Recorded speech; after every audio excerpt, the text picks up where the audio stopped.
Welcome to Richcrest Professional Institute. Today we are going to discuss about public sector accounting and finance. That is one of the key courses in ICA-GH examination.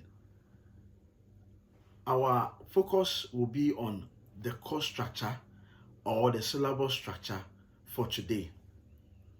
I always say that it is important for candidates to know the entire course structure before preparing for the examination, because it gives you the roadmap to identify the things to look at when you are preparing for the examination. The first thing to identify is public sector financial reporting in Ghana. This session carries 15 marks of the entire 100% marks. So what are the things that we are supposed to know under this section, which carries 15 marks? 1. Introduction. So under the introduction, we would discuss the meaning or definition of public sector entities, the characteristics, the difference between public sector entities and that of private sector entities. Then in the Public Financial Management Act, which is used in the Ghana, Act 921, identify the public sector entities as covered entities, and there is a specific definition for it. We would look at it as well. In addition to that, there are public sector entities that operate as though they are commercial entities, and that is the government business enterprises or the state-owned enterprises. There are certain characteristics that qualifies the government business enterprises, and we would have to look at it in our discussions. In addition, we would also look at program sustainability in Ghana. So government of Ghana has programs and how sustainable they are. We are going to discuss everything under program sustainable, which forms part of the section. We would also look at internal controls of revenues and expenditure. We would look at key responsibilities of key officers in the public financial management of Ghana. So looking at the responsibilities of the Minister of Finance, the Controller and Accountant General. We'll look at the Auditor General as well, his responsibilities. We'll look at the Principal Spending Officer, the Principal Account Holder, and that of Parliament. In addition to that, we'll look at the regulatory role of public sector entities. Then we'll also look at the key legislative instrument or framework that is needed in the preparation of the public sector financial statements. There is also one aspect which is very important under this section, that is chart of accounts, gift and treasury single accounts. So we will discuss this thoroughly under the first section, which forms part of the 15 marks. Getting to the second section, which also contains 15 marks, is specifically the conceptual framework. Candidates are supposed to understand what conceptual framework entails, and I'll throw a bit light on in this discussion. So as accountants, we need standards to prepare our financial statements. Specifically in the public sector space, we need international public sector accounting standard for the preparation of financial statement for public sector entities. So now, this IPSAS or the International Public Sector Accounting Standard are issued by a board. Okay, they are issued by a board. That is the IPSAS board. In the issuance of the IPSAS, the board is guided by certain concepts and principles, and all these concepts are spelled out in the conceptual framework. So on that note, to deeply understand what the conceptual framework is and IPSAS is, it is important to deduce the relationship between the IPSAS and actually the conceptual framework. The IPSAS guides the accountants in their preparation of the financial statements in the public sector space, whereas the conceptual framework establishes certain concepts that underpins the financial statements. So this concept guides the IPSAS board to issue the International Public Accounting Standard. That is the IPSAS. So the IPSAS is very relevant to the accountant, whilst the conceptual framework is more relevant to the IPSAS board.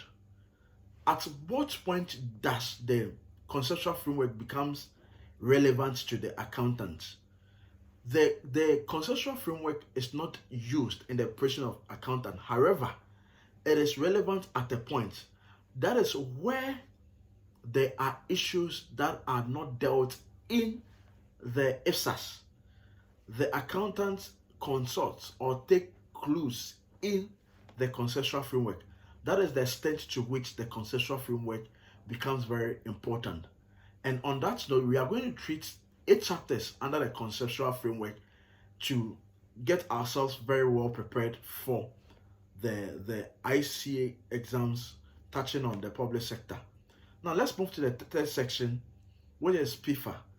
PIFA is actually public expenditure and financial accountability. There is a new framework that has been established by some European partners to guide in the assessment of the performance of public sector financial management. So we are going to look at that, and it covers 10 marks of the syllabus or the marking scheme. So in addition to the PIFA, in the same space, we'll look at the concept, we'll look at value for money, which is part of the PIFA. And we would also look at the internal control effectiveness. Okay, so under the internal control effectiveness, assessment of the internal control effectiveness, we would touch on the four control objectives, and we would also look at the 5 components of the COSO framework. Let's look at the 4th section, which is the accounting policy. Accounting policy carries 10 marks, and I'm going to break it down into 3 areas. The first area is accounting basis. So under accounting basis, we need to understand 4 accounting bases. That is cash basis of accounting, accrual basis of accounting. We need to also understand modified cash and modified accrual. In learning the definition, we'll look at the various characteristics that for the 4 bases of accounting, and as well as the merits and demerits of all the 4 accounting bases. The second area we'll look at is other accounting techniques. That is by touching on fund accounting, both accounting and commitment accounting. One of the sittings, the examiner brought a 10-mark solid questions that explain the following: both accounting, fund accounting, commitment accounting. Okay, so we would actually discuss that because that aspect of the syllabus can be repeated at any point. Then a third aspect touches on the effect or the implications of accounting basis on accounting policies. Apparently, any accounting basis that a firm or accountant chooses will have an impact on its accounting policy. So we are going to discuss that in details in order to get ourselves well prepared for the exams. So the 5th aspect talks about the preparation of financial statements. So that aspect carries 20 marks in the syllabus.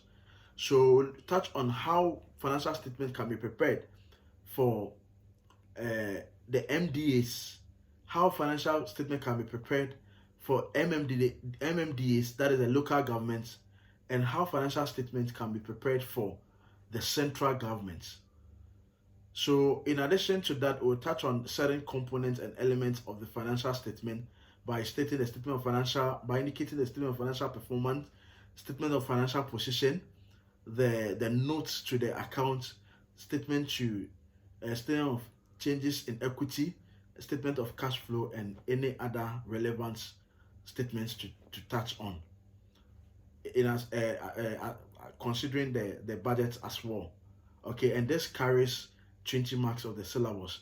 Sometimes the examiner reduces the 20 marks to add certain aspect of the IPSAS or to test students' knowledge on IPSAS. So The next section we'll talk about is discussion and analysis of the financial statement, and that carries 10 marks as well. So under this section, we'll look at ratios. That is the common size ratios, or the ratios used in the public sector analysis. And as well as we'll also touch on budget variance analysis. Okay. The next thing we'll touch on after we are done with the discussion and analysis of financial statement is public procurement. So public procurement also carries 10 marks of the syllabus, and we are going to delve into it very well because it is linked to the practical aspect of our public sector when it comes to procurement and in the public space. So we will use the Public Procurement Act, and that will guide us in whilst we are studying the public procurement, which will carry 10 marks of the syllabus. The last aspect of the syllabus is what we call the alternative financing, or the public alternative financing. So under this aspect, we are going to touch on PPP, which is public-private partnership. That is one area. We will learn the definition, we will understand it very well, the importance and the challenges, look at the various types of PPP. Then another aspect of this same section is the PUP, that is public-public partnership. Public-public partnership. Public-public partnership, when you want to use the acronyms or the first letter, is going to be PPP. But then the framers in their own wisdom chose to use PUP to distinguish that from that of PPP. That is why it was done in as PUP. Okay, so we are going to discuss that in detail and also look at the various types of PUP, that is the public-public partnership, the importance of it, especially to the government and to citizens. In away from these two, we would also touch on IPSAS 32, which talks about service concession. Service concession is very relevant when it comes to partnership of public sector entities and private sector entities. So that is this actually carries 10 marks. So this and the other sections mentioned form the entire syllabus. So in learning or in preparing, students are supposed to go through all this aspect of the syllabus very well to understand the practicality of the various sections or the various aspects of the syllabus. I would want to add that nowadays ICA-GH exams, especially in public sector, is becoming more practical.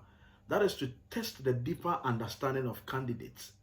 However, I would advise that students learn very well, students engage in a practical understanding of the syllabus in order to get well prepared to score a good mark in the examination. Okay, so on this note, I would like to thank you. Our subsequent videos, we will delve through each of the syllabus, and I would open up a section that would allow students to ask questions, that will allow students to be engaged, to understand very well and get well prepared for the examination. I'd like to thank you very much once again, and stay tuned for the subsequent video, and I wish you all the best. Thank you.